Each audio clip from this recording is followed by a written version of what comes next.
boleh pakai kata penjara, dirubah, tetapi harusnya juga denda tidak boleh dalam kekerasan seksual. Denda disetor ke kas negara.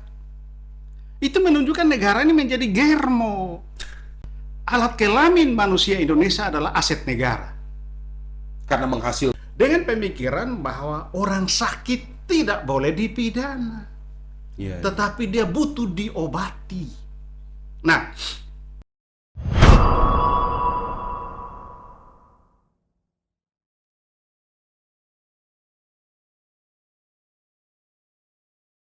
Halo, selamat siang. Kembali lagi bersama saya Andi dalam podcast Global Indo News.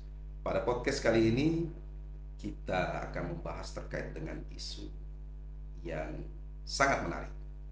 Tentunya dalam ruang bincang santai ini memiliki nas untuk membahas terkait dengan isu-isu hukum yang terjadi saat ini. Dan juga kita akan mengupas dari sudut pandang yang kritis dan juga lugas. Tentunya podcast kali ini bertujuan untuk memberikan pemahaman kepada publik terkait dinamika hukum yang terjadi saat ini. Dan podcast kali ini tentu sangat istimewa karena kita ditemani oleh narasumber yang memiliki kompeten di bidangnya. Seorang ahli hukum pidana dari kampus ternama di Kota Kupang,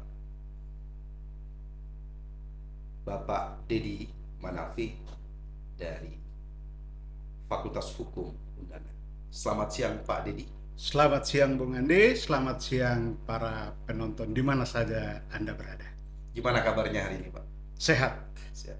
Kami juga sebagai tim mengucapkan terima kasih kepada Pak Dedi Manafi sebagai ahli hukum pidana dapat membersamai kita dalam podcast kali ini, tentunya membahas terkait dengan isu-isu hukum dan juga dinamika hukum yang terjadi di sekitar kita. Siap. Agar masyarakat mampu memahami dinamika hukum yang terjadi. Ya, siap. Pak Dedi, terkait dengan podcast kali ini, tentunya kita lebih memfokuskan membahas tentang isu-isu yang berada di sekitar kita. Siap. Isu tentunya yang memiliki kaitan erat dengan isu hukum. Yang menjadi pertanyaan kami selama ini, isu hukum yang terjadi terkait dengan beberapa sudut pandang. Salah satunya adalah mengenai teori hukum. Siap. Sebagai seorang ahli hukum pidana, tentunya memiliki sudut pandang yang lebih memahami tentang teori hukum. Saya ingin bertanya terkait dengan teori pembuktian dalam hukum pidana. Tentunya itu memiliki tujuan, salah satunya untuk mencari kebenaran materi. Iya. Kebenaran yang harusnya memiliki prinsip kebenaran sejati, kebenaran yang tidak bisa diganggu-gugat, kebenaran yang dapat dipertanggungjawabkan secara akademis. Sebagai seorang ahli, kebenaran sejati tentang suatu tindak pidana yang terjadi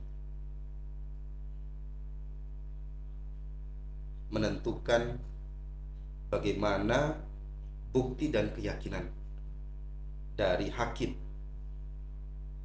berperan penting juga dalam menilai benar tidaknya suatu perbuatan pidana. Menurut Pak Dedi, melihat atau menilai tentang teori pembuktian seperti ini seperti apa? Iya, jadi Bung Andi dan para penonton, kita secara teori banyak sekali teori pembuktian. Tetapi kalau kita merujuk kepada KUHP kita yang masih berlaku sekarang, nanti mudah-mudahan 1 Januari 2026 ada KUHP baru. Nah, itu kita bicara yang baru kan gitu. Sekarang masih RKUHP. Tapi sekarang kalau kita melihat KUHP yang ada Undang-Undang 181 di pasal 183 KUHP itu sebagai dasar pembuktian, sistem pembuktian dianut. Di situ hakim dalam memutus harus sekurang-kurangnya dengan 2 alat bukti yang sah. Alat bukti yang sah di sini ditunjuk yang mana? Alat bukti yang sah ini ditunjuk di dalam KUHP sendiri ada 5 alat bukti yang sah. Ada keterangan saksi, ada surat, keterangan ahli, ada petunjuk, kemudian keterangan terdakwa. Nah, kemudian dalam perkembangan hukum pidana kita, dengan lahirnya Undang-Undang ITE menambah alat bukti ke-6, yaitu dokumen atau informasi elektronik. Kemudian perkembangan berlanjut lagi dengan munculnya Undang-Undang kekerasan tindak pidana kekerasan seksual, Undang-Undang TPKS, itu menambah alat bukti yang ke-7, yaitu barang bukti pun dipandang sebagai alat bukti yang sah.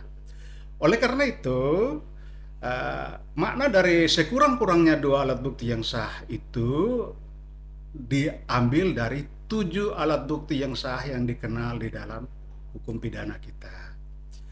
Kemudian selain alat bukti itu, 183 KUHP juga mensyaratkan keyakinan hakim.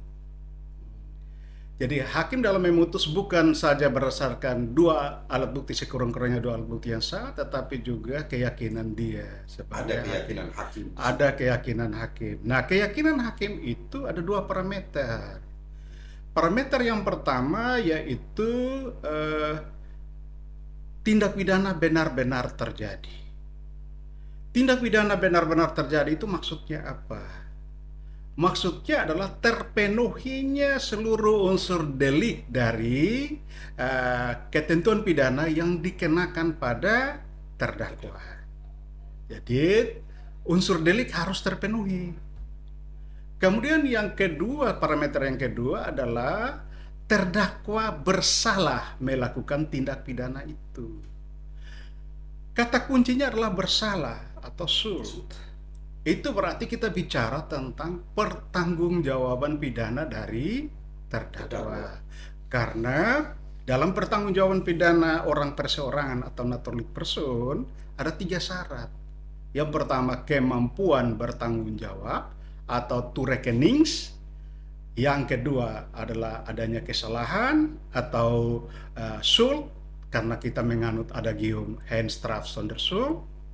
Kemudian yang ketiga, tidak adanya alasan peniadaan pidana, straf uitlutingsgrunden. Nah, dengan begitu, kemudian 2 parameter ini lahir dari mana? 2 parameter ini tidak muncul tiba-tiba, tetapi pasal selanjutnya dari KUHP itu menjelaskan bahwa keyakinan hakim itu terbentuk dari fakta persidangan. Apa sih fakta persidangan itu? Fakta persidangan itu adalah semua hal yang ditampilkan di dalam proses persidangan. Dimulai dari dibacakannya surat dakwaan, kemudian tanggapan dari terdakwa melalui PH-nya, kemudian proses pembuktian, kemudian tanggapan masing-masing lagi, sampai pada kesimpulan, dan baru muncul terakhir putusan. Nah, putusan itu berdasarkan semua fakta yang ada di persidangan. Dengan kata lain, putusan daripada hakim itu tidak boleh mengandung unsur di luar fakta persidangan. Nah, kenapa seperti itu? Karena Amanat Konstitusi pasal 24 ayat 1 Undang-Undang Dasar 1945 mengatakan kekuasaan kehakiman itu kekuasaan yang merdeka.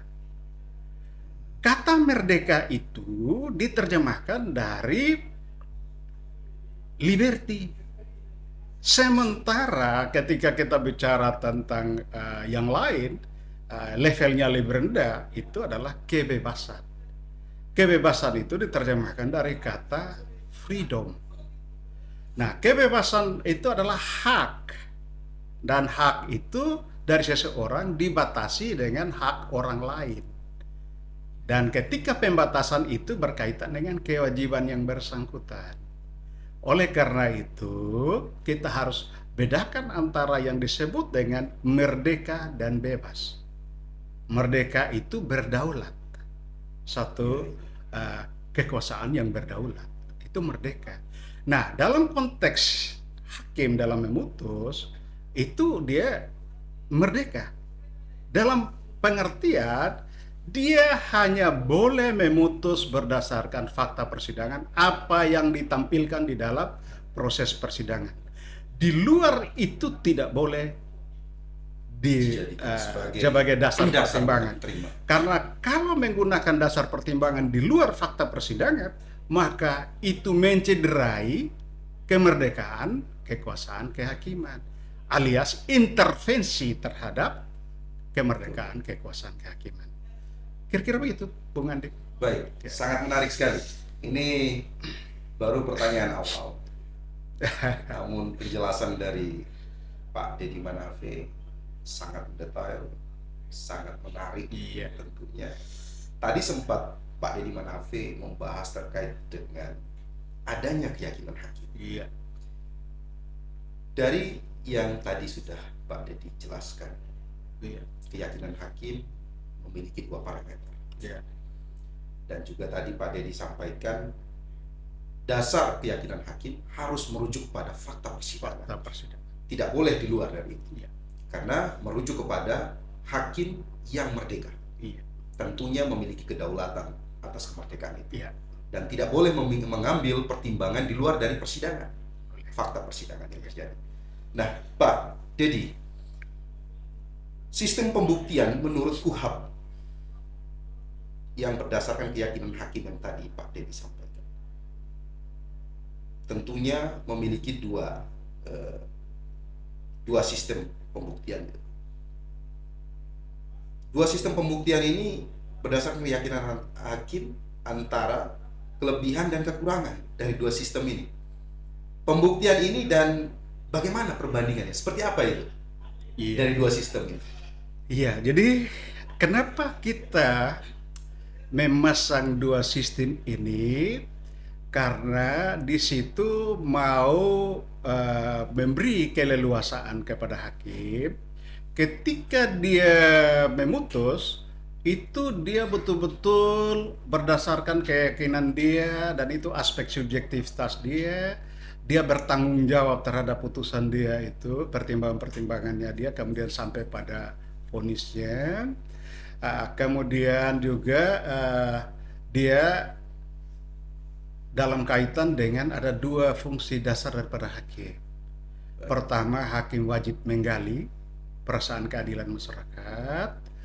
Kemudian yang kedua, hakim juga adalah pembentuk undang-undang, judgment law. Nah, judgment law tetapi terbatas pada perkara yang dia tangani.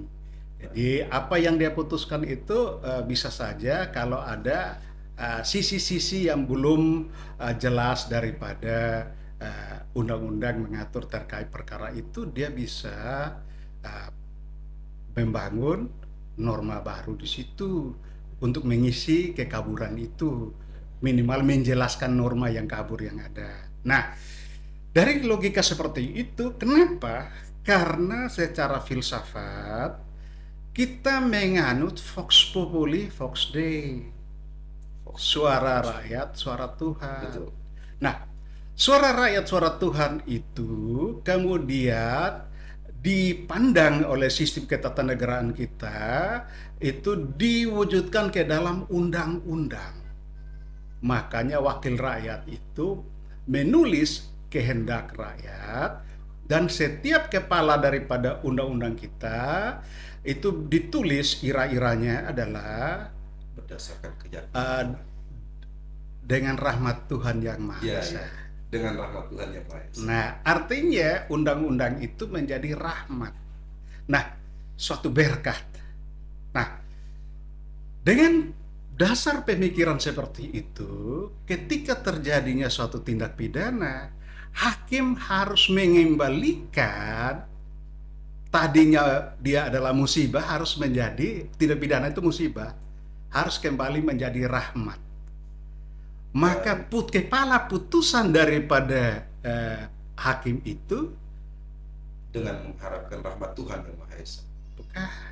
Demi keadilan berdasarkan ketuhanan yang Maha Esa.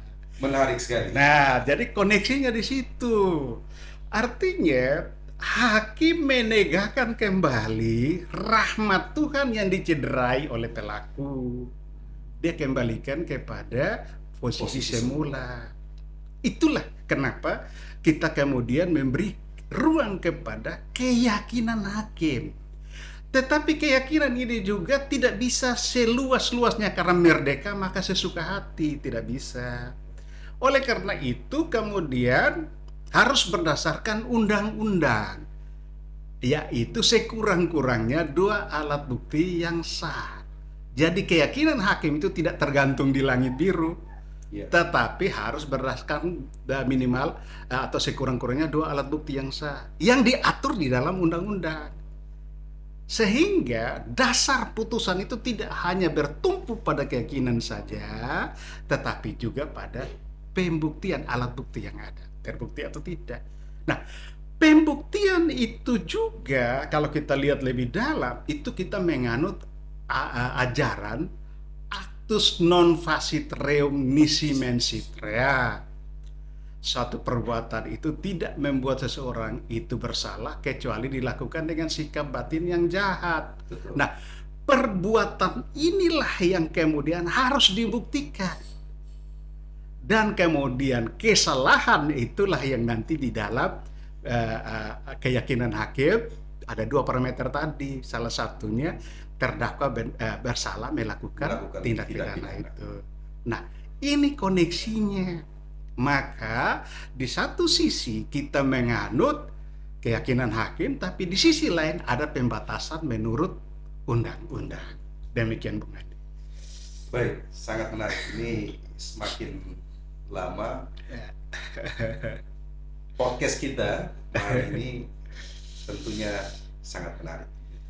Pak Dedi, di Indonesia itu kan kita mengenal dengan sistem pembuktian ya, menurut undang-undang yang berdasarkan pasal 1830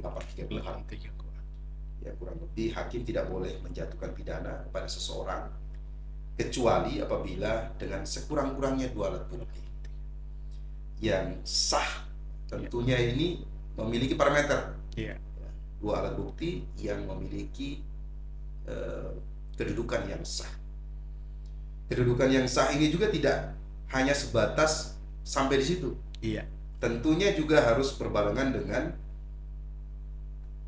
adanya keyakinan hakim untuk memperoleh keyakinan hakim. Pembuktian menurut undang-undang, dalam hal ini menurut KUHP, dikaitkan dengan sistem pembuktian menurut keyakinan hakim.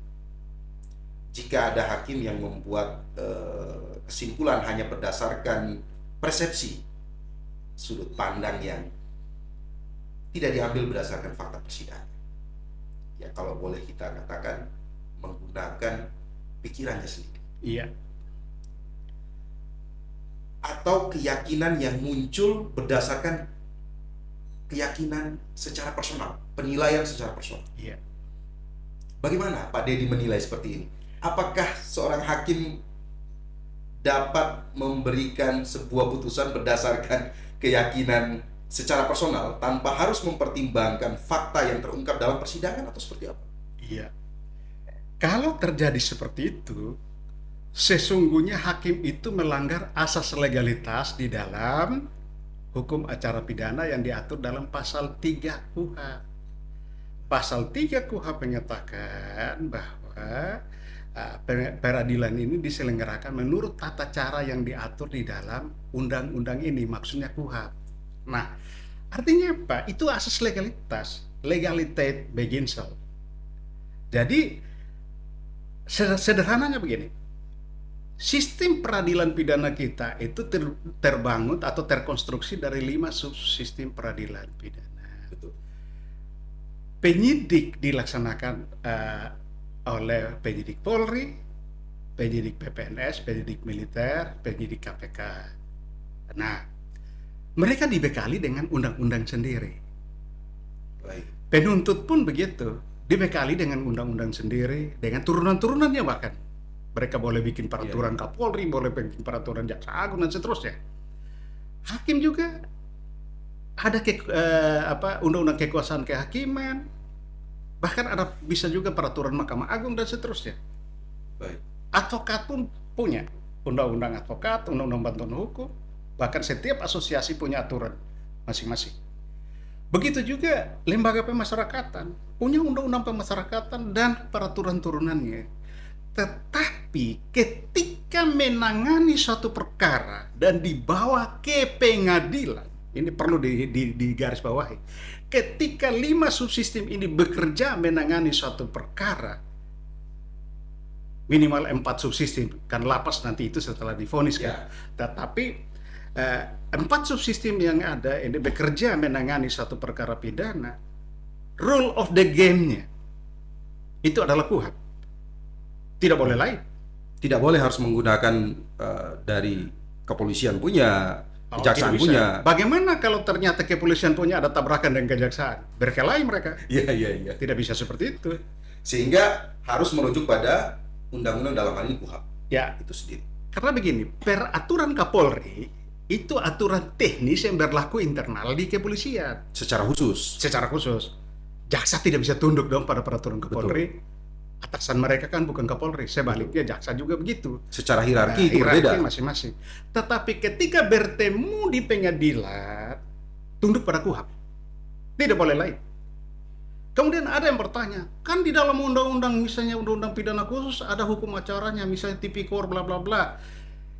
Itu menambah, melengkapi sesuatu yang belum diatur di dalam KUHP. Tetapi yang diatur di sana belum pernah ada yang bertentangan dengan KUHP. Kalau bertentangan dengan KUHP, maka KUHP lah yang harus diperlakukan. Jadi jangan salah bahwa lex spesialis derogat lex generalis. Kalau begitu Anda urus saja perkara itu di kepolisian, jangan bawa ke pengadilan. Iya. Anda urus saja itu di kejaksaan, jangan bawa ke pengadilan. Karena kalau Anda jaksa paksakan peraturan Jaksa Agung, dipaksakan di pengadilan, penasihat hukum bisa menolak. Kami juga punya aturan sendiri. Betul. Tapi aturan bersama kita, rule of the game kita, umbrella provision payung hukum kita adalah KUHP. Itu patut harus dilihat itu. Baik. Dan kenapa ciri berikutnya? Karena kita integrated criminal justice system. Sistem peradilan pidana yang terintegrasi, bukan parsial. Makanya KUHP juga merancang adanya check and balance. Betul. Penyidikan, kualitas kerja penyidik diuji lewat pra-peradilan. Kualitas kerja jaksa juga bisa diuji ketika misalnya di dalam sidang itu ketika PH mengajukan eksepsi, sesungguhnya itu bagian dari menguji kerjanya di apa. Aspek formilnya mulai pertama diuji. Betul. Dakwaan ini memenuhi syarat formil atau tidak. Itu kualitas kerja dia, diuji di situ. Begitu juga ketika jaksa melakukan eksekusi terhadap terpidana saja ada hakim wasmat, hakim pengawas dan pengamat. Itu artinya sistem ini secara terkonstruksi saling kontrol kekuasaan, tidak berdiri sendiri-sendiri. Itulah integrated criminal justice system. Maka tidak bisa juga, kami kan ada di aturan kami, internal kami begini. Ya itu berlaku di Anda, tidak boleh dipaksakan ke subsistem yang lain. Kalau aturan itu bersesuaian dengan KUHP, tidak soal. Tetapi aturan itu ternyata menambah norma baru dari KUHP yang tidak dikenal oleh subsistem lain, jangan dipaksakan. Kira-kira begitu. Menarik, sangat menarik sekali. Tentunya ini akan menjadi edukasi yang Iya. positif untuk masyarakat agar betul-betul memahami dinamika hukum yang terjadi sehingga tidak harus disuguhkan dengan isu yang melebar kemana-mana. Pak Dedi, dalam teori conviction intim Iya. atau biasa kita kenal dengan keyakinan semata, Iya. hakim itu kan memutus berdasarkan keyakinan pribadi tanpa terikat dengan alat bukti dan juga ada ditentukan oleh undang-undang. Kelebihan dan kekurangan teori ini tentunya kelebihannya memberikan semacam ruang moral ya, Iya. ruang moral dan intuisi hakim. Terus yang kedua ada kelemahan. Iya. Yang menarik ini sih di kelemahan ini, rawan penyalahgunaan terkait dengan adanya ketidakpastian. Ada ketidakpastian hukum dengan indikasi penyalahgunaan tadi. Dikaitkan dengan sistem pembuktian menurut KUHP. Dasarnya itu dalam pasal 183 KUHP. Kita sudah mengetahui bagaimana teori pembuktian itu. Kalau menurut Pak Dedi sebagai seorang ahli memandang situasi ini atau memandang masalah ini seperti apa? Iya. Jadi seperti tadi sudah saya sampaikan bahwa keyakinan hakim itu tidak berdiri di ruang hampa. Kenapa? Memang kalau kita lihat dari sejarahnya, ketika Romawi menguasai dunia ini, itu ada dua sistem hukumnya yang diterapkan. Betul. Yang pertama adalah ius Romana, itu untuk berlaku bagi orang Roma, yang kemudian dalam tanda petik mereka senat konsistorium dalam sistem peradilannya, yang sekarang lebih dikenal lebih teknis, yaitu sistem Anglo-Saxon, sistem juri. Betul. Kenapa? Karena orang Roma itu merasa diri pintar semua. Orang-orang Roma itu orang-orang pintar karena mereka diberi kesempatan, privilege untuk sekolah dan bla bla bla. Sementara sistem hukum yang kedua yang diterapkan adalah ius gentium. Betul. Itu untuk orang jajahan. Nah, sayangnya Napoleon Bonaparte ambil ius gentium, dibawa ke Belanda, Belanda bawa ke Indonesia, dan ketika kita merdeka, kita menggunakan ius gentium dengan dalih civil law system, yang kita meletakkan bahwa hakimlah wakil Tuhan. Iya, iya. Maka demi keadilan berdasarkan ketuhanan Maha Esa dimaksud itu juga dengan maksud bahwa pada saat hakim menulis putusan itu, sesungguhnya dia sedang menulis firman Tuhan pada para pihak putusan itu. Dalam artian ya, kalau bahasa konstitusi kita ya, mengembalikan suara rakyat menjadi suara Tuhan tadi, Vox Populi Vox Dei, sehingga musibah itu harus dikembalikan menjadi rahmat. Ini yang harus dipahami betul-betul. Sehingga kalau bagi saya, setiap hakim dalam posisi conviction in time itu, dia adalah seorang filsuf. Dia adalah seorang filsuf. Dia bukan sekedar corong undang-undang, tetapi dia adalah seorang filsuf. Nah, seorang filsuf yang sejati adalah sesuai dengan nomenklaturnya, cinta akan kebijaksanaan. Dalam artian putusan dia itu adalah tulisan tentang kebijaksanaan, sesuatu nilai terbaik, baik dari segi etika yang berbicara tentang baik buruk, kemudian moral boleh dan tidak boleh, berkaitan dengan estetika, jangan lupa indah dan tidak indah, karena dia juga harus melihat itu dari segi aspek keindahan, dan yang terakhir adalah dari segi normatif, benar atau salah. 4 komponen ini dia harus ramu dengan baik untuk membentuk perasaan keadilan. Baik. Itu yang mestinya dilakukan. Nah, ini baik konstruksi teoritis, tetapi kalau kita bawa ke putusan tidak mudah. Ya. Itu tidak mudah. Itu seperti tadi Bung Andi sampaikan, rawan penyalahgunaan.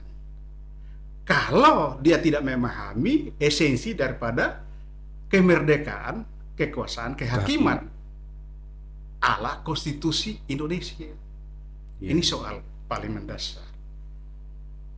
Ada beberapa versi berarti ya. Ya. Jadi memang kalau kita lebih dalam, itulah positivisme hukum ala Indonesia. Baik, baik. Sangat menarik. Ini semakin lama penjelasannya sangat menarik sekali. Tentunya ini akan lebih menarik lagi karena kita akan menggali lebih dalam terkait dengan kekuasaan kehakiman. Pak Dedi, hubungan antara tadi Pak Dedi sudah menjelaskan terkait dengan apa saja yang menjadi kewenangan hakim, apa saja yang harus dilakukan oleh hakim dalam menggali sebuah fakta sebelum dia melakukan putusan terhadap suatu perkara. Tentunya di dalam mengambil sebuah putusan memiliki beberapa proses. Salah satunya berkaitan tadi dengan keyakinan hakim. Batasannya, Pak Dedi, saya ingin memperdalam lagi. Batasan keyakinan hakim yang meskipun memiliki kebebasan untuk meyakini suatu perbuatan, tentu kebebasan itu bukan tanpa batas.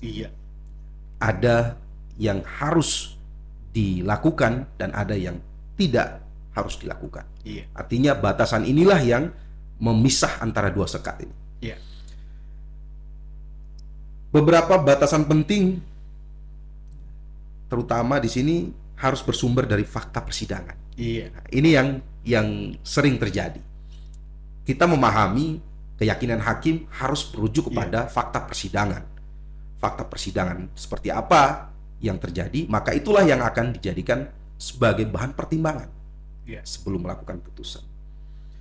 Harus logis, harus logis dan juga dapat dijelaskan secara normal. Normal dalam hal ini secara rasional, dapat dipahami, dapat dimengerti. Berkaitan dengan hakim tidak boleh menambah, mengurangi, dan juga mengabaikan fakta persidangan yang terjadi atau menghilangkan fakta. Menurut Pak Dedi seperti apa terkait dengan fakta yang terjadi seperti ini? Jadi sederhananya begini supaya mudah untuk dipahami. Konstruksi dari setiap tindak pidana itu sederhana. Dia selalu bertitik pangkal dari korban. Baik. Korban kemudian menuju kepada alat bukti menuju kepada pelaku, dan pelaku kembali ke korban. Itulah segitiga emas hukum pidana. Nah, ketika kita lihat korban itu apa yang diderita oleh korban. Derita korban ini memberi kualifikasi dari jenis tindak pidana apa, genusnya. Apa. Misalnya kalau genusnya adalah tindak pidana susila, spesiesnya apa ini? Perkosaan kah, percabulan kah, atau sekedar pelecehan, bla bla bla bla. Itu kan genusnya susila, tetapi atau kekerasan seksual, tapi spesiesnya banyak. Betul. Banyak sekali itu. Nah, dengan dasar seperti itu, setelah kita tahu itu, bukti apa? Nah, bukti di sini yang paling pokok adalah bukti tentang dua hal. Pertama tentang perbuatan, faith-nya, apa yang bisa dijadikan alat bukti untuk faith, dan apa yang bisa dijadikan alat bukti untuk modus. Itu dua hal yang harus menjadi bukti. Nah, dari porsi itu baru menuju kepada pelaku. Apakah derita korban itu dengan bukti yang ada ini berkorelasi dengan pelaku atau tidak? Itu benarkah pelaku adalah pelakunya, terdakwa adalah pelakunya? Nah, kemudian dalam kaitan dengan terdakwa dalam relasi dengan korban, apakah terdakwa ini bersalah terhadap korban atau tidak? Karena kita mengenal ada alasan peniadaan pidana. Itu yang dalam salah satu sidang hakim bertanya, saya bilang, ya kalau hakim menjatuhkan pidana mati itu sebenarnya membunuh. Iya. Tetapi dia dibenarkan karena dia melaksanakan perintah undang-undang. Pasal 50 KUHP membenarkan itu. Itu strafrechtlichen. Apapun ceritanya mencabut nyawa itu adalah pembunuhan. Bahkan direncanakan karena dipertimbangkan proses itu pembunuhan berencana 340 terpenuhi itu. Unsurnya masuk. Unsur terpenuhi, tetapi dia dibenarkan oleh undang-undang. Baik. Nah, itu konstruksi sederhananya. Sehingga supaya hakim yakin, maka siklus ini harus dicermati baik-baik dan bisakah terpenuhi semua siklus ini. Satu saja siklus ini tidak terpenuhi atau terputus, maka pilihannya, kalau pada perbuatan tidak terpenuhi, berarti putusannya bebas. Iya. Kalau pada modusnya tidak terpenuhi, putusannya lepas. Kalau keseluruhannya terpenuhi, maka putusannya pidana. Keyakinan hakim harus dibangun seperti itu. Konstruksinya harus terbentuk di Konstruksi situ. harus terbentuk dari situ. Tidak bisa lain. Baik. Dan oleh karena itu diberi kewenangan untuk hakim mengendalikan proses persidangan dalam proses pembuktian, misalnya dengan mendengar keterangan saksi, maka harus mengeksplor terkait dengan segitiga emas hukum pidana itu. Termasuk juga melihat kekuatan pembuktian yang diajukan oleh penuntut umum, apakah menunjuk kepada pelaku sebagai terdakwa sebagai pelaku dan terdakwa bersalah terhadap korban atau tidak. Itu harusnya dilihat. Kalau tidak, selesai. Kalau terdakwa relasi antara terdakwa dan korban juga kesalahannya tidak bisa terbukti, Straf sonder schuld, tiada pidana tanpa kesalahan, putus bebas. Baik. Kan selesai. Artinya harus ada korelasi hubungan yang positif antara ketiga komponen ini secara utuh. Ada satu saja terputus berarti cacat. Baik. Ini tentunya menjadi pandangan baru, sudut pandang baru, pengetahuan baru untuk kita semua. Segitiga dalam proses pembuktian yang harus menjadi dasar sebagai seorang hakim untuk menentukan seseorang itu bersalah atas perbuatan yang dituduhkan. Betul sekali. Baik, Pak Dedi, hubungan antara fakta dan keyakinan hakim. Tentu kita pahami dalam teori fakta hukum itu adalah dasar objektif. Sedangkan keyakinan hakim itu dasarnya subjektif.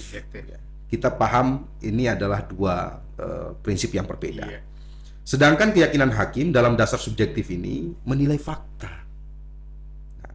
Fakta hukum yang diperoleh dari proses persidangan melalui alat bukti sah. Alat bukti yang sah. Fakta yang membatasi ruang keyakinan hakim. Tentunya ini akan menjadi hakim boleh tidak. Hakim dalam hal ini tidak boleh, tidak boleh berkeyakinan di luar dari fakta persidangan. Seperti yang tadi Pak Dedi sampaikan, dia harus merujuk pada fakta persidangan yang terjadi. Harus juga memiliki fakta yang terungkap dan relevan antara suatu perbuatan dengan fakta persidangan atau dakwaan yang didakwakan pada terdakwa. Relevansi terus juga dilakukan verifikasi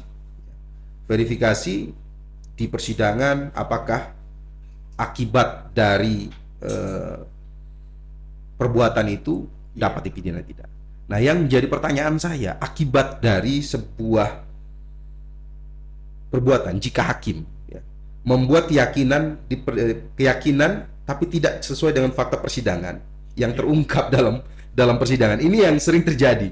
Kita mungkin bisa melihat putusan tidak sesuai dengan fakta yang terjadi dalam persidangan. Dan ini akan menjadi pertanyaan besar kita. sebagai seorang ahli pidana menilai hal seperti ini seperti apa? Iya. Jadi ketika bicara tentang fakta persidangan sebagaimana tadi saya sudah sampaikan, mulai dari surat dakwaan sampai pada kesimpulan para pihak, baik penuntut umum maupun terdakwa melalui PH-nya, maka sesungguhnya kalau kita lihat fakta persidangan ini, maka kita akan sampai pada suatu pemikiran di mana ada fakta persidangan yang membentuk keyakinan hakim, tetapi juga ada keyakinan hakim yang muncul karena subjektivitas pribadi dia. Ya, Jadi keyakinan yang terbentuk dari fakta sesungguhnya itu juga adalah bagian daripada keyakinan yang objektif, lahir dari objektivitas di dalam proses persidangan. Sedangkan ada keyakinan yang benar-benar lahir dari pemikiran dia saja, yang sangat subjektif. Nah, secara teknis di mana tuh letak putusannya, tata letaknya? Fakta persidangan itu diungkap di dalam proses persidangan itu semua, mulai dari dakwaan bilang apa, kemudian eksepsi bilang apa, bukti-bukti yang diajukan bilang apa, dan seterusnya. Itu fakta-fakta persidangan di dalam tulisan putusan. Kemudian pertimbangan hakim itu kita akan membaca di situ bahwa ada pertimbangan yang berdasarkan fakta, sehingga itu adalah pertimbangan objektif, merangkai pasal-pasal yang berdiri sendiri-sendiri, itu menjadi suatu cerita bahwa pelaku benar-benar melakukan, terdakwa melakukan, dan dia bersalah melakukan itu. Nah, atas perbuatan itu. Nah, itu menunjukkan bahwa itu keyakinan yang dibangun dari situasi atau fakta persidangan yang objektif. Baik. Tetapi juga ada keyakinan hakim yang semata-mata pertimbangan subjektif yang tidak ada rujukan sama sekali. Itu yang muncul di dalam alasan memberatkan, alasan meringankan. Ya. Itu kan masuk dalam pertimbangan yang bisa menambah bobot pidana, tapi juga bisa menurunkan bobot pidana. Alasan memberatkan dan alasan meringankan. Misalnya begini, terdakwa menyesali perbuatannya. Dari mana dia tahu menyesali? Apakah hanya karena menangis? Atau pengakuan? Atau hanya pernyataan? Tidak berbelit-belit? Betul. Rujukannya seperti apa? Rujukannya apa? Parameter apa? Terdakwa masih muda sehingga ada ruang untuk perbaikan? Itu dasar teori dari mana? Tetapi kita menerima itu sebagai suatu pertimbangan yang logis yang bisa dipakai. Alasan memberatkan karena perbuatan terdakwa misalnya sangat keji, melanggar etika dan moral. Etika menurut siapa? Moral menurut siapa? Ya. Tentunya ini menjadi masih penilaian yang abu-abu sebenarnya. Apakah etika dan moral menurut tiba-tiba ada demo-demo di luar? Tidak bisa seperti itu. Itu kan jadi soal. Betul. Sehingga ketika kita sampai pada hal seperti itu, kenapa saya katakan bahwa itu murni keyakinannya subjektif? Karena itu bisa memperberat atau memperingan bobot ancaman pidana. Itu sisi berikut lagi ketika kita bicara sel-sel pidana, itu betul. Perdebatannya panjang sekali. Dan itu akan cukup panjang untuk menjelaskan hal seperti itu. Kenapa sampai, misalnya contoh, kenapa hakim harus berpikir bahwa 20 tahun penjara, potong masa tahanan. Yeah. Dasarnya kenapa dia jatuhkan 20 tahun penjara? Kenapa ini 11 tahun penjara atau 9 tahun penjara? Dasarnya apa? Matematikanya dari mana? Betul. Ketika kita bicara itu, kita akan bicara tentang strafmat, straf source, straf modus. Itu perdebatan panjang itu. Dan akan memiliki potensi untuk banyak orang memberikan pemikiran yang sangat berbeda dan bertolak belakang. Kontroversi lagi. Dan saya berharap bahwa para hakim paham itu. Ya. Para hakim paham itu. Karena itu menjadi suatu ruang lingkup yang mereka hampir setiap waktu bertemu dan berhadapan dengan hal. Logika sederhana begini. Kalau dalam satu tindak pidana, ancaman pidana penjara maksimal 10 tahun, paling lama 10 tahun, denda paling banyak 100 juta. Berarti 1 tahun nilainya adalah 10 juta. Tapi tiba-tiba diputus 1 tahun 5 bulan dan dendanya adalah 50 juta. Match tidak? Tentunya nggak match. Kalau pakai hitung-hitungan perbandingan, nggak masuk. Match. Tetapi ada dasar perhitungannya. Kenapa sampai seperti itu? Itu contoh sederhana. Betul. Dan saya kira banyak orang tidak paham soal itu. Ya, tentunya ini akan menjadi pandangan yang bagi masyarakat yang baru mengenal dan juga baru mendengar. Sebagaimana yang tadi Pak Dedi sampaikan, ini akan menjadi pertanyaan apa yang disampaikan sama beliau ini. Maksudnya apa? Arahnya kemana? Kan itu. Dan sulit kalau kita untuk menjelaskan. Butuh waktu dan juga butuh pemahaman yang harus ada, memiliki pemahaman dasar dulu untuk sampai di titik itu. Pak Dedi, saya merujuk kepada yang barusan Pak Dedi sampaikan terkait dengan yang tadi Pak Dedi sampaikan berkaitan dengan putusan. Putusan dalam hal ini, apakah fakta yang terjadi seperti yang tadi Pak Dedi sampaikan memungkinkan tidak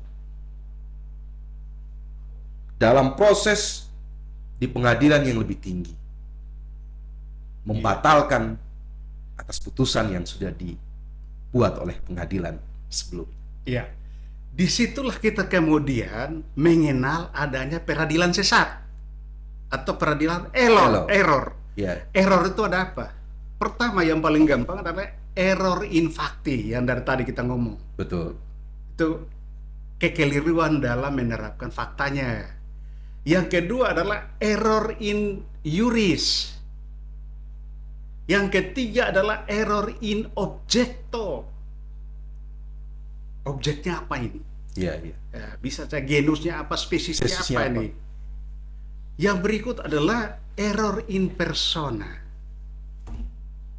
Orang ini sesungguhnya tidak layak dipidana karena ada alasan peniadaan pidana. Bisa dibenarkan, bisa dimaafkan, tapi kenapa dipidana?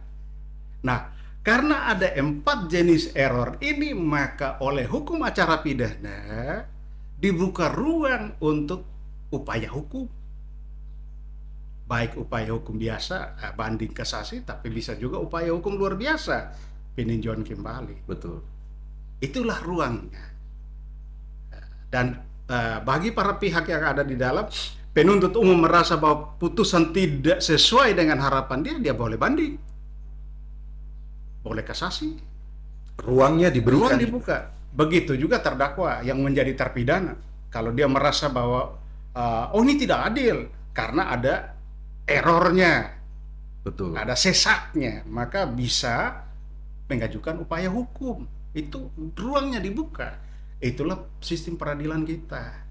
Iya. Sangat menarik. Pak Dedi, mungkin ini saya agak sedikit mengerucut terkait dengan Undang-Undang Perlindungan Anak. Dalam Undang-Undang Perlindungan Anak itu, anak ditempatkan sebagai subjek yang harus dilindungi. Iya. Kita sepakati.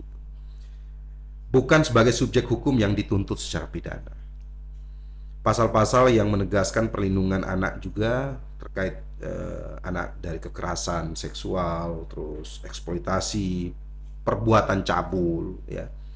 Tetapi tidak secara eksplisit mengatur anak sebagai pelaku dalam hubungan seksual. Jika terdapat anak yang dapat melakukan atau sebagai pelaku lah, yang bersentuhan dengan hukum sebagai pelaku. Bagaimana menurut Pak Dedi melihat ini? Anak yang menurut Undang-Undang Perlindungan Anak, dia tidak boleh menjadi pelaku, tapi harus dipahami sebagai korban. Definisi anak dalam Undang-Undang Perlindungan Anak ini tidak boleh lebih dari korban. Artinya statusnya harus satu korban. Sebagai seorang ahli pidana, menilai fenomena yang terjadi, terutama terkait dengan Undang-Undang Perlindungan Anak ini seperti apa? Iya, jadi tentunya kita memahami bahwa hadirnya hukum pidana itu hakikatnya adalah konflik antara manusia dengan manusia. Manusia. Hukum pidana itu konflik manusia dengan manusia. Nah, ketika anak ini ada di dalam konflik manusia dengan manusia, itu kemudian Indonesia mencari penghalusan makna atau eufemisme. Kita kalau pelacur dia bilang wanita tunasusila, pembantu rumah tangga asisten rumah tangga. Nah, ketika berkaitan dengan anak, dia bukan pelaku, hanya dikenal korban, tapi istilahnya berubah. Itu sesungguhnya anak yang berkonflik dengan hukum. Yang nanti ketika anak konflik dengan hukum ini dalam kaitan dia sebagai pelaku dalam tanda petik, itu diatur secara spesifik karena dia kekhususannya dia, maka sistem peradilan pidana anak, undang-undangnya sendiri. Dengan kata lain, Undang-Undang Perlindungan Anak itu adalah hukum pidana materialnya, sedangkan Undang-Undang Sistem Peradilan Pidana Anak itu hukum formilnya. Nah, oleh karena itu benar bahwa dalam Undang-Undang Perlindungan Anak itu karena posisi anak itu adalah posisi rentan, maka dia terutama ditempatkan sebagai posisi korban. Tetapi bukan berarti menutup kemungkinan bahwa anak itu bisa berkonflik dengan hukum. Ketika masuk ke Undang-Undang Sistem Peradilan Pidana Anak, anak juga bisa dimintai pertanggungjawaban pidananya. Ketika dia sudah berusia 12 tahun dan belum mencapai 18 tahun. Konsekuensinya sistem pertanggungjawaban pidananya adalah dia dikurangi setengah dari pertanggungjawaban pidana orang dewasa. Ancaman pidana orang dewasa itu dia setengah. Nah, sehingga misalnya kalau mereka sama-sama pelaku, orang dewasa itu misalnya 20 tahun, dia 10 tahun. Setengahnya dari ancaman pidana untuk orang dewasa. Kenapa? Karena pertanggungjawaban pidananya belum full, belum penuh sebagaimana orang dewasa. Yang sudah dewasa. Karena dia bukan dewasa mini, tapi dia tetap anak. Itu. Dan kemudian juga sistem pembinaan dia ketika ini juga dia bukan sebagai narapidana, bukan. Tapi dia masuk kepada lembaga khusus pembinaan khusus anak. Dia bukan di lapas anak lagi seperti dulu. Sudah berubah. Kenapa? Karena sistem penanganannya juga berbeda. Itulah perkembangan hukum pidana kita. Nah, secara sederhana begini. Hukum pidana kita dari waktu ke waktu mengalami perbaikan, mengalami perkembangan perspektif. Paling purba adalah bagaimana menghukum pelaku supaya menjawab perasaan keadilan korban. Dalam perjalanan kemudian melihat bahwa tidak cukup dengan itu, kita juga harus memulihkan korban. Mulai dari 7 hari tanggap darurat, 90 hari pemulihan, harusnya ada reintegrasi sosial yang kita belum lakukan. Baik. Itu belum kita lakukan. Kemudian dalam perkembangan lagi dilihat bahwa tidak cukup hanya dengan memulihkan korban.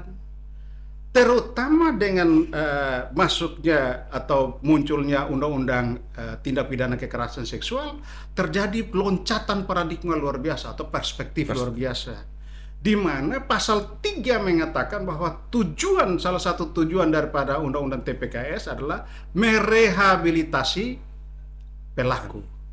Dan sesungguhnya konsep ini sudah mulai muncul dirintis dari abad ke-9 ketika pasal 44 KUHP ini yang kita kenal sekarang ini masuk.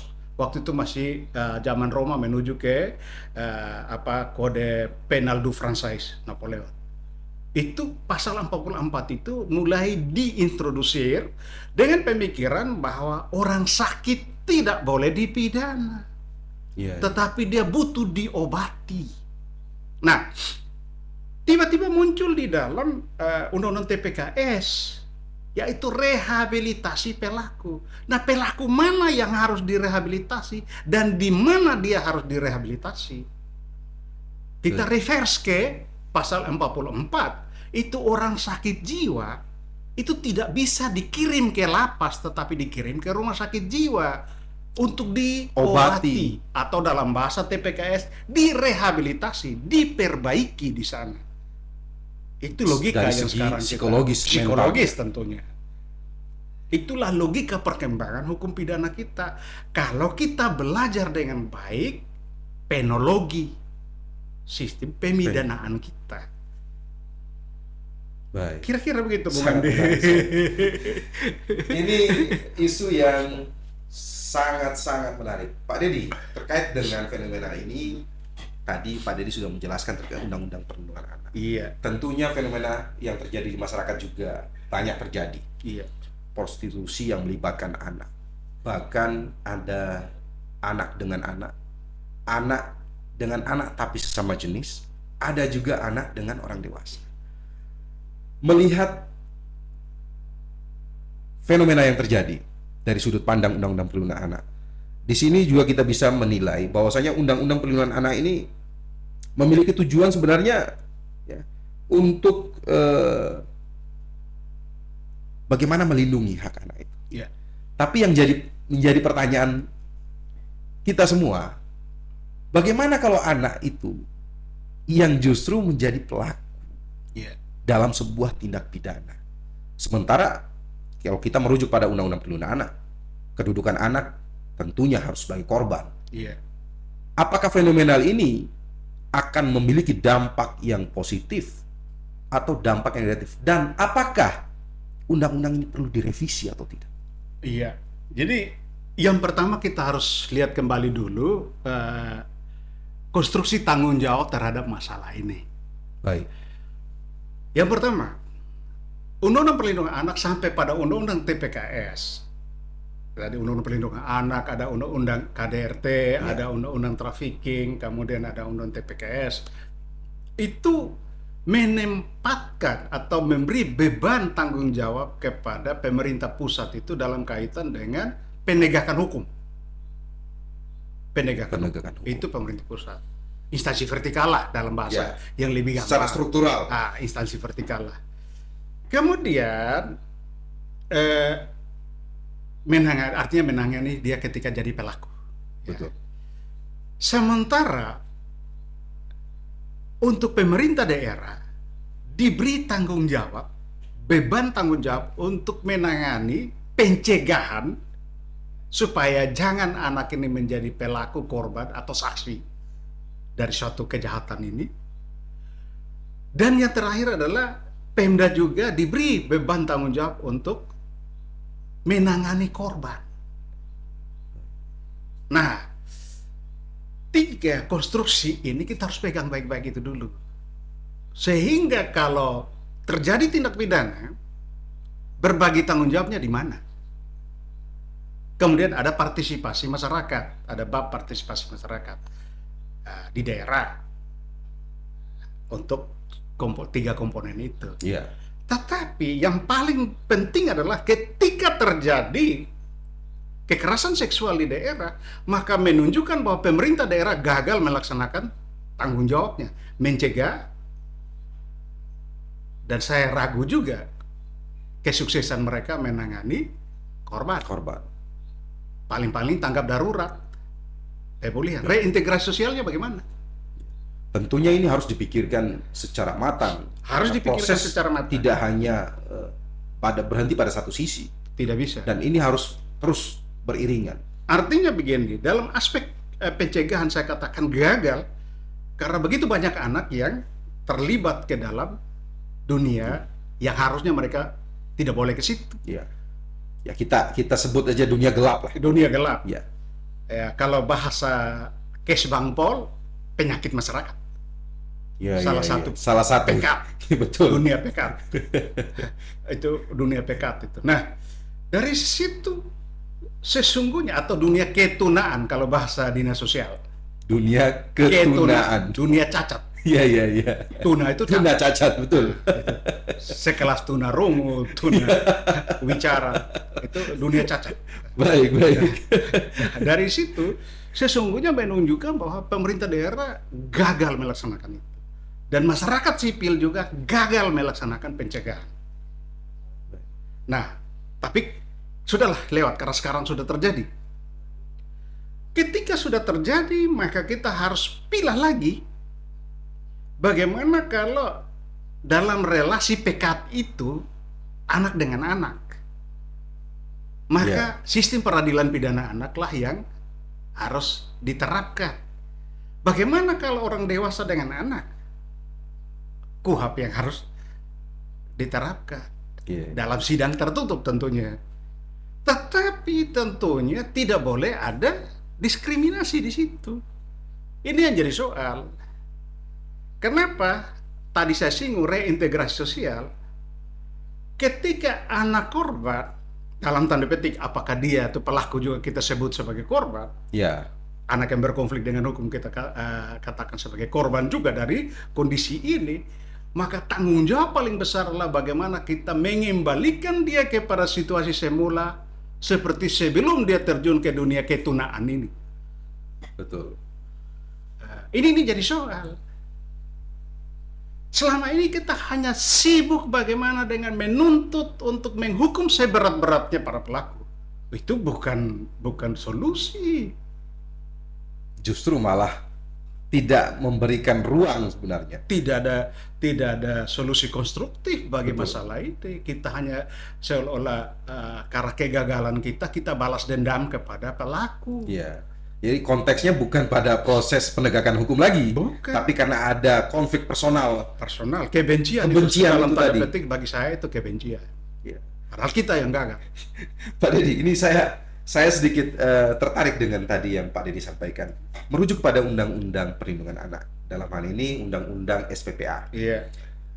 Kalau kita melihat seperti yang tadi Pak Dedi sampaikan, Undang-Undang memposisikan anak ini sebagai korban, sementara tidak mengakomodir anak itu sebagai pelaku. Kita kenal anak ya harus dengan status korban. Iya. Apapun perannya, tidak boleh dia dalam konteks melakukan atas dasar kehendaknya sendiri, diposisikan sebagai pelaku, tapi dia harus tetap menjadi korban. Sebagai seorang ahli pidana, memposisikan apakah anak oleh hukum tidak bisa dijadikan sebagai pelaku dalam tindak pidana kekerasan seksual. Apakah yang harus disempurnakan dari undang-undang yang sudah dijalankan saat ini? Apakah masih harus kita kembalikan kepada posisi semula, atau kita harus melakukan upaya-upaya lain untuk mengantisipasi hal seperti ini? Iya, jadi perspektifnya kita tidak sejalan antara apa yang dimaknai di dalam hukum pidana material dengan hukum pidana formil. Kalau memang kita sepakat bahwa dia tidak boleh disebut sebagai pelaku tapi anak yang berkonflik dengan hukum, maka sesungguhnya tidak boleh ada yang namanya pidana penjara. Dalam ancaman pidana tidak boleh ada namanya pidana penjara. Terserah mau pakai istilah apa, tapi jangan pidana penjara. Tapi sama juga dengan kita orang dewasa. Saya bertanya-tanya, KUHP baru kita juga ternyata belum lepas daripada pemikiran ini. Kita masih sama. Kita sepakat bahwa dahulu penjara kita ganti dengan lembaga pemasyarakatan, karena penjara itu membuat orang jera. Bahkan boleh disiksa supaya dia jera, dia kapok. Tetapi dengan diganti menjadi lembaga pemasyarakatan, artinya dia dididik kembali menjadi manusia yang Pancasilais. Dia direstorasi kembali, didaur ulang menjadi manusia Pancasilais. Nah, makanya kita menjadi lembaga pemasyarakatan, tapi pidananya masih penjara. Harusnya ganti dong. Supaya relevan. Pidana pelembagaan kah atau apa, terserah namanya supaya connect. Betul. Karena pidana penjara dilaksanakan di penjara dahulu. Iya. Sekarang pidana penjara tapi dilaksanakan di lembaga pemasyarakatan. Aneh kan kita? Betul. Lembaga pembinaan khusus anak tapi pidana penjara. Anak berkonflik dengan hukum, jangan dibilang narapidana. Tidak boleh. Tidak boleh. Dia tidak boleh sebagai pelaku, tapi pidananya tetap penjara. Kan aneh nih. Iya, sangat aneh. Belum lagi, lebih jauh lagi, kita tidak mau supaya anak-anak itu ada di dalam dunia ketunaan tadi. Tetapi selain pidana penjara yang bagi saya tolak, tidak boleh pakai kata penjara, dirubah. Tetapi harusnya juga denda tidak boleh dalam kekerasan seksual. Denda disetor ke kas negara. Itu menunjukkan negara ini menjadi germo.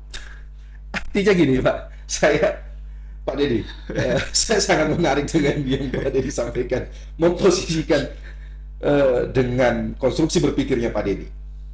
Negara yang tadi Iya. Pak Deddy sampaikan, ya memang ini terdengar kasar. Iya. Ini terdengar kasar, tapi ini fakta yang terjadi. Fakta yang terjadi. Hanya terlepas dari istilah yang sebenarnya menurut kita itu masih tabu. Iya. Bahwasanya negara Mucikari atau mucikari. Artinya menerima dari hasil sebuah tindak pidana Iya. yang tadinya harusnya melakukan dilakukannya upaya restorasi tadi Iya. terhadap seseorang yang melakukan tindak pidana, tapi dituntut dengan pidana denda. Denda juga. Banyak lagi. Seolah-olah dalam logika pembentuk hukum di negara ini bahwa dalam tanda petik, mohon maaf, alat kelamin manusia Indonesia adalah aset negara. Karena menghasilkan tadi. Sehingga kalau dirusak oleh orang, negara lah yang merasa rugi, sehingga dinilai dendanya oleh hakim, kemudian divonis dan jaksa eksekusi. Saya kemudian bertanya-tanya, apa nomenklatur di Kementerian Keuangan ketika disetor di sana? Ketika eksekusi ini oleh denda ini, denda dari hasil perkosaan kah? Pendapatan negara dari hasil perkosaan atau percabulan? Maka betapa tidak beradabnya negara ini. Padahal yang menderita adalah korban. Kita lagi-lagi kita bilang bahwa perspektifnya adalah perlindungan korban. Betul. Bahkan rehabilitasi pelaku sudah maju lagi. Tapi kok denda? Ini kan aneh. Betul. Sangat apa namanya? menjadi pertanyaan untuk kita semua. Iya. Dengan konstruksi seperti itu, apakah layak negara memperlakukan orang yang sudah menjadi korban? Harusnya diberikan dengan hal yang mungkin mesti lebih baik Iya. dari upaya denda tadi. Pemulihan terhadap korban. Betul. Dia dirawat di sana dengan biaya negara dan seterusnya. Bukan memungut denda daripada pelaku untuk disetor ke kas negara dan nanti dari kas negara digelontorkan dalam bentuk pembangunan. Kan aneh itu. Itu menjadi pendapatan. Saya membayangkan laporan APBN pendapatan negara dari Menteri Keuangan termasuk berapa besar dari hasil perkosaan. Satu Indonesia loh ini kalau kita bicara. Betul. 1 tahun itu berapa ribu perkosaan dan berapa denda. Dendanya tidak tanggung-tanggung lagi. Jaksa begitu semangat menghitung denda begitu tinggi, kemudian hakim juga dengan vonis denda begitu tinggi. Tapi apakah kita pernah berpikir bahwa denda itu adalah merupakan bagian dari ketidakadaban negara ini? Atau bagaimana Pak Deddy? Apakah pemikiran saya sempat mendengar dan juga mendapati situasi di mana banyak yang mempertanyakan upaya denda itu hanya untuk menekan secara psikologis agar pelaku dapat membayar denda dengan catatan meringankan hukuman yang dikenakan. Ada momen bahkan dalam tanda petik kalau bayar denda ke depan bisa dapat remisi bla bla bla lah begitu, karena itu menunjukkan bahwa dia kooperatif segala macam. Kalau saya ditanyakan, mestinya apalah jangan pakai nama denda lah begitu, tetapi apalah namanya dibuat yang lebih pas lah menjawab keadilan. Itu uang itu disetor ke LPSK, Lembaga Perlindungan Saksi dan Korban, sehingga LPSK menggunakan dana itu untuk kepentingan korban. Kan dialah lembaga yang dibentuk oleh negara ini untuk dengan mandat untuk melakukan perlindungan terhadap saksi maupun korban. Harusnya ke sana. Pak Deddy, saya untuk mempersingkat waktu, Iya, merujuk kepada kedudukan hakim dalam memutus perkara itu tidak boleh berada di bawah tekanan siapapun. iya, Siapapun itu, tanpa harus melihat dia backgroundnya apa. Bahkan negara pun tidak boleh melakukan intervensi terhadap suatu putusan yang akan diambil oleh hakim. Dalam putusan hakim bisa kita kenal dengan hakim itu putusannya istilahnya itu mahkota. iya, Mahkota dari peradilan. Tempat di mana nurani dan kebenaran itu bertemu. Dengan demikian kebebasan yang kemerdekaan. kemerdekaan itu akan tercapai. Sehingga inilah yang merupakan jaminan bagi setiap warga negara Indonesia. Siapapun itu. Ketika hakim berada dalam koridor sesuai dengan kekuasaan kehakiman yang tadi Pak Deddy sampaikan. Melihat hakim yang tunduk pada hukum, fakta yang terungkap di persidangan dengan mempertimbangkan berdasarkan hati nuraninya antara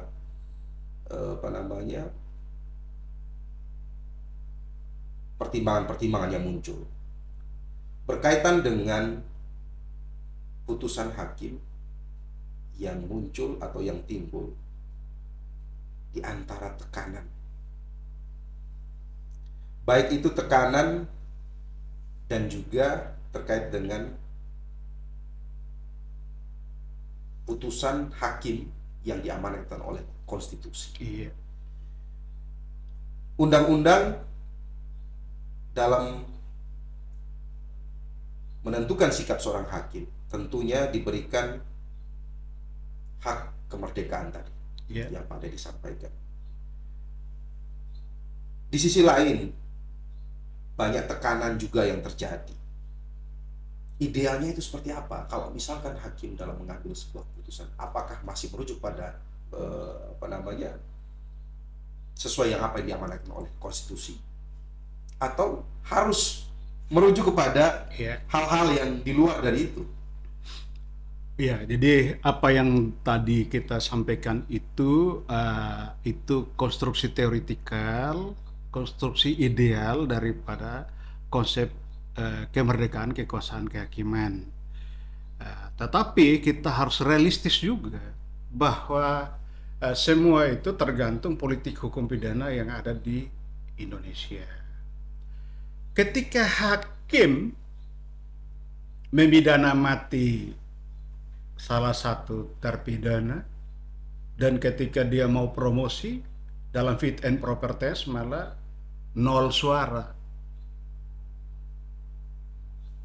itu menjadi renungan juga, sehingga ya kasihan juga teman-teman hakim kita kalau mereka tegak lurus pada kerja mereka juga, masa depan mereka bagaimana. Betul. Sehingga kalau bicara tentang bagaimana mereka harus melaksanakan kekuasaan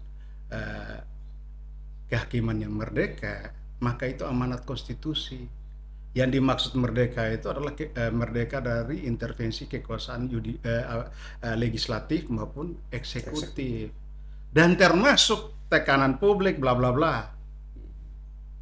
Tetapi tentunya ketika konstruksi negara kita masih memasang bahwa promosi masa depan seorang hakim tidak ansih domainnya Mahkamah Agung, masih ada variabel penentu di luar kekuasaan kehakiman, maka mereka tersandra di situ. Nggak bisa kemana-mana. Tidak bisa kemana-mana. Dan itulah dilema kita di dalam ketatanegaraan.